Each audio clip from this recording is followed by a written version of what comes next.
Darrekasa area committee commander आणि 2 ACM अशा 3 माओवाद्यांनी गोंदिया जिल्हा पोलिसांसमोर शस्त्रांसह आत्मसमर्पण केलं। रोशन उर्फ मारा एरिया वेडजा, सुभाष ACM, रतन ACM अशी या माओवाद्यांची नावं आहेत। माओवाद्यांनी अग्निशस्त्रांसह माओवादी गणवेशात गोंदिया पोलिसांसमोर आत्मसमर्पण केलंय।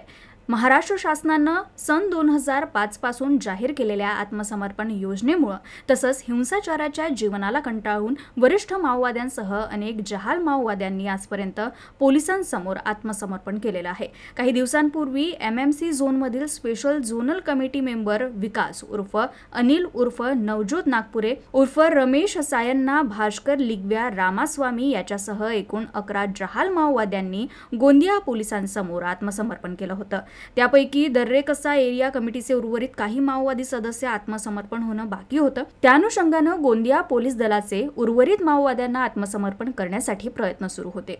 गोंदिया पोलिसांनी माओवाद्यांसोबत संपर्क करून माओवाद्यांना शासनाच्या मुख्य प्रवाहात येण्यासाठी त्यांचे मनपरिवर्तन केल्यानं झोनमधील Darrekasa area committee commander Roshan याच्यासह एकूण 3 जहाल माओवाद्यांनी गोंदिया पोलीस दलासमोर आत्मसमर्पण केलंय।